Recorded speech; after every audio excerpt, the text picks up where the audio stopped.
What's your next chapter? See, I would do my job if I got you all so in action that you were on stage next year. Right? That's right, because your doubts are creating mountains. The reason why I'm here is I'm going to show you how to move them. We're going to cover a couple things here. The title of the talk was Break the Habit of Self-Doubt and Rock Confidence. So what we're going to talk about is confidence. What is it? Because a lot of us don't understand it. I know I didn't understand it. I had not the real confidence, I had the fake kind. You know, the really bossy, annoying kind, where it was really driven by insecurity. What we want to talk about is real confidence. The other thing we're going to talk about is the habit of self-doubt. The habit of self-doubt. So believe it or not, self-doubt is a habit. It's a behavior, a thinking pattern that you repeat over and over, and then it becomes automated. And when I can get you to understand that anxiety, worry, procrastination, self-doubt, they are all habits, then I can show you using science how you can break them. And then everything changes. And it all comes back to these 5-second decisions. If you had more confidence, how would your business and life change for the better? I'm going to tell you how mine had when I finally learned what confidence is and what it isn't. Number one, I know how to say no. How many of you have a hard time saying no? You have clients you can't stand. You have people that work for you that drain you. The ability to align your goals with values and actions. Fearless negotiator. Fearless. Greater self-control. By the way, let me stop there for a second because I believe that in today's world, this is the #1 skill for you. Self-control. And we're going to give you tools today that are going to give it to you. You're going to make a lot more money and you're going to be a happier human being. Absolutely. And I'm going to show you how to do it. We can talk about change all you want, but I'm the kind of person that's about real advice for real people, and that's going to require some real action. So as I'm talking, I want you to notice what are the physical sensations, the feelings that come up in your body. When I ask you, how would your life change if you had more confidence, and you have an answer, do you feel yourself shrinking? Do you feel yourself talking yourself out of raising your hand? Because if I can get you to start to isolate that pattern and that habit simply in how you respond to whether or not you're going to answer this question, if I can break that right there so that you learn to try, I almost fell off. Oh good, there's a thing. You learn to try, thank you. I'm gonna like crowd surf right now, you got me? Okay. Then you can bring that anywhere. I'm into experiential learning because, you know, I got dyslexia, I'm ADD, it's really hard for me to read and retain. So if I feel it, if I have to do it, then it sticks. So let's talk about the myths and the truths about confidence, okay? Number one, confidence is a personality trait. Total baloney. Total baloney. Lots of extroverted people that are really bossy and annoying like I used to be, although I might still be a little annoying, but really insecure. Really insecure. There's a lot of introverted folks that feel uncomfortable putting themselves out there, but they really believe in what they're saying. So confidence is not a personality trait. Confidence is fixed. That's not true. You could be the most confident person in the world, and the person that you love leaves you. That's going to rock confidence. You could be a really great business person and then make a really bad decision and blow it all. That's going to rock you. Number three, the confidence starts with belief. This is where I go against so many other people. I actually believe that this is not true. I think that thinking positive thoughts will certainly make you feel better in the moment, but it's not going to create change that you want. That you can be a negative, frustrated, depressed, anxiety-ridden son of a gun, and you can still take action. And that taking action is key. You see, here's the truth about confidence. First of all, it's not a skill, it's a trait. And that's good news. I mean, excuse me, it's not a trait. Oh, it's a skill, it's not a trait. See, dyslexia on full display. I was not lying about that. Confidence is a skill, it's not a trait. Confidence is situational. So there are areas of your life where you are confident. And then there are areas of your life where you have a ton of doubt. And here's the most important one. Confidence begins with action. Now, this is not something that I made up, and in a second I'm going to show you the science. I want you to write this quote down. If you have a problem that can be solved with action, you don't have a problem. So a lot of us talk about the problems that we have, but they're actually not problems. We're stuck in one of the traps of self-doubt. And that's what we're going to be talking about in just a second. But first, I want to show you how you build confidence. And let's look at the research, because there's really, really strong research on this. If you want more information on this, just Google the confidence competency loop. The confidence competency loop. Let me show you what this is. So basically, if you try something, he's either going to succeed or he's going to survive. Now, what happens if you survive it? Like, you really blow it, but you survive it. Well, you learn something. And then when you learn something, what are you doing? You're building skills. And when you're building skills at something, what are you gaining? Competency.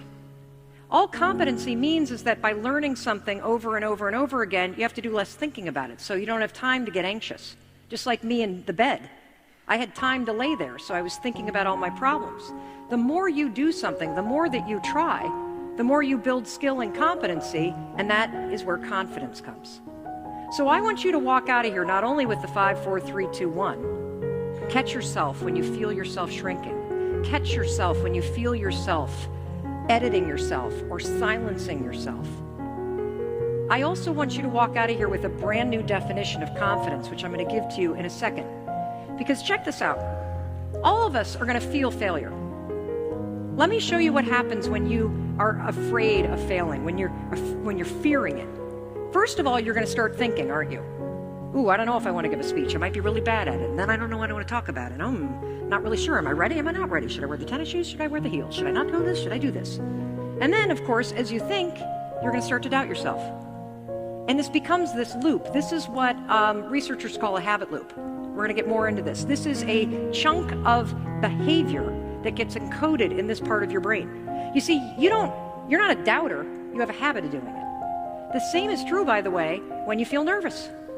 You start overthinking. The same is true when you start feeling insecure. The same is true when you feel like a fake. The same is true when you start to get overwhelmed. The same is true when you start to fear rejection. All of those things, normal. It's normal to be afraid of being rejected. It sucks. It's normal to feel nervous. These feelings are normal. Acting nervous is a choice.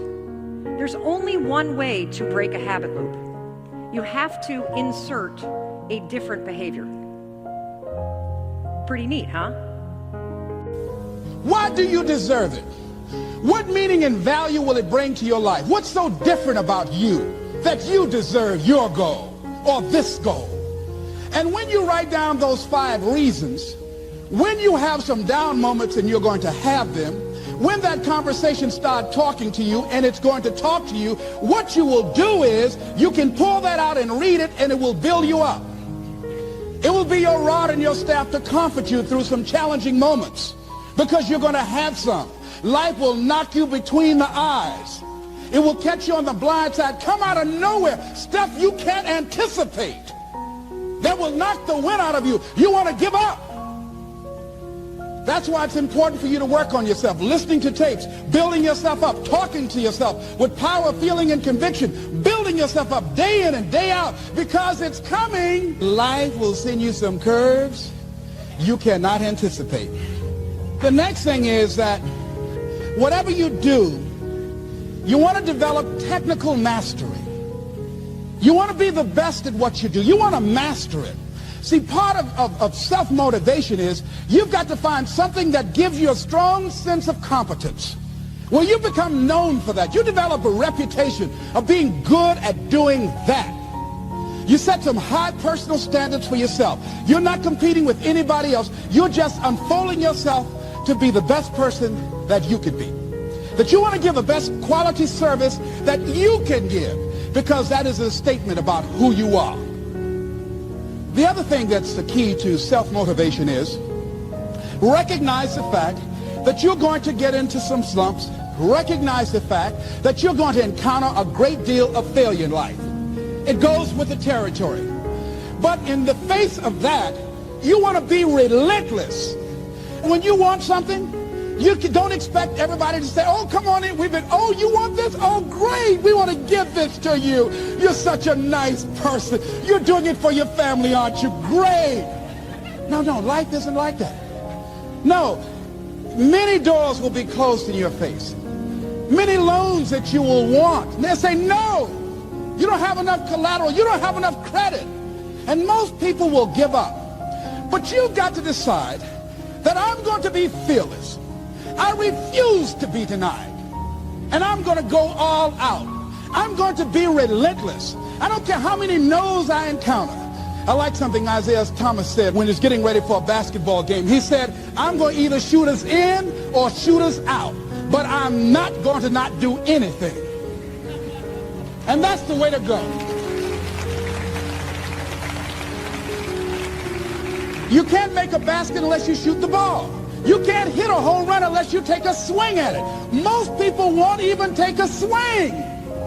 Well, I probably won't make it anyhow. That's the conversation within. They probably won't give it to me anyhow. If you want something, you've got to be relentless. You've got to decide, I deserve this, and I'm going to have it. And you go all out to get it. That drives you. The next thing is that when you want something out of life, you've got to be willing to go into action. Don't wait around for things to be just right. Don't wait for things to be perfect. Don't wait for the ideal situation. It will never be ideal.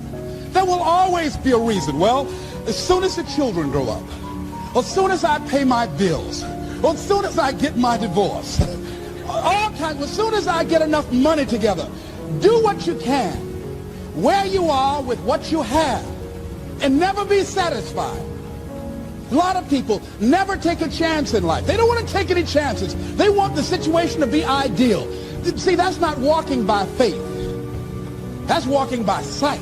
If I can see it, I'll do it. No. A lot of people say, if I can see it, I'll believe it. No. If you believe it, you can see it.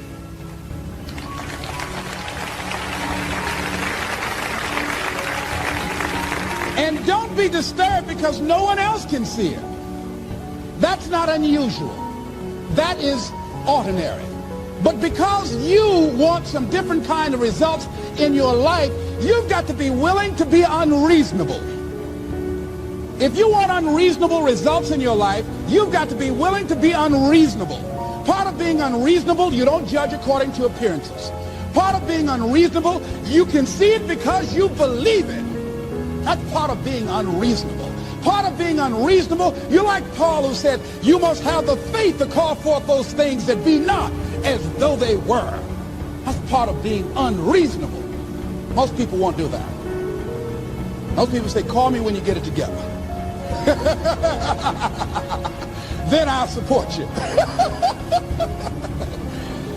The other thing is that one of the keys to self-motivation that empowers you is that you want to find a cause larger than yourself. Find something that you can contribute to. Find something that you can make a difference because you can. Part of what feeds your larger vision, part of what gives you a reason for being, part of what gives you your life is being able to give something back. Say, I can't afford to give anything. You can't afford not to give. Give your time. Give your talent. There's nothing just to go over and lick envelopes. I don't know exactly what I'm going to do, but I'm going over there. It's part of my tithing in the universe. Once you develop that special sense of mission, and that's what you develop when you're part of a larger cause than yourself, it drives you. You don't need an alarm clock to get up in the morning. You have special power. You'll go places and folk will like to be around you. They will know there's something different about you. When you go in, they'll say, hey, that's somebody important. I want to know who you are. I just want to be near you. That energy that you have, that consciousness that you will embody will affect everybody around you. The next thing is that you want to create a home court advantage for yourself. You've got to be aware of who you have around you. So you want to be selective. Have friends that will enable you to grow. I have friends that help me to grow spiritually. These are my spiritual friends. I talk spiritual stuff with them. I have some other friends who are just intellectual friends. They make me grow intellectually. They make me stretch.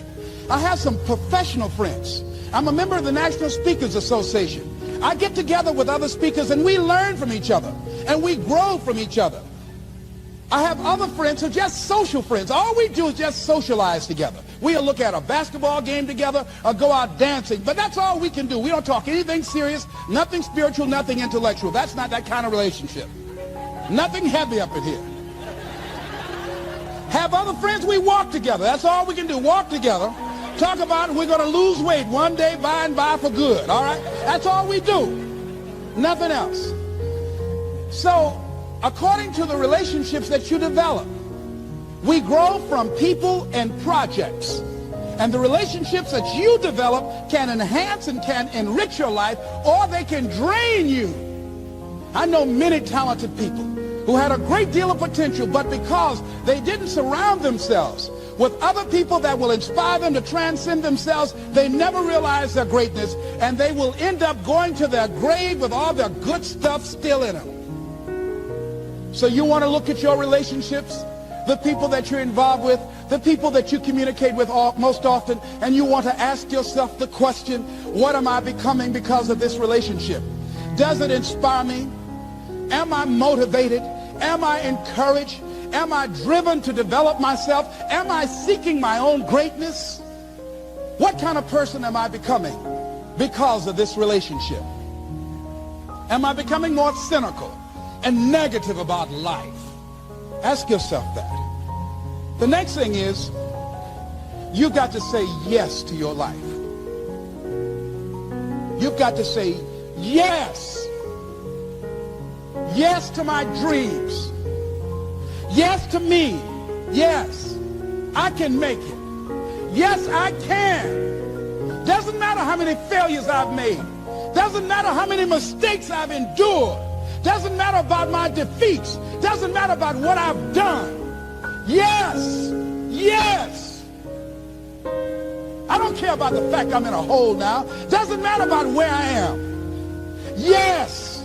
The last chapter to my life has not been written yet. If you judge me now, you'll judge me prematurely. I haven't exposed all my stuff yet.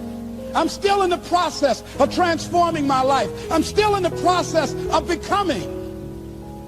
Yes. I had somebody in my life at one time told me, you'll never make it. And I said, I'll show you. And what energized me, what motivated me was something that Frank Sinatra said. He said, the best revenge is massive success.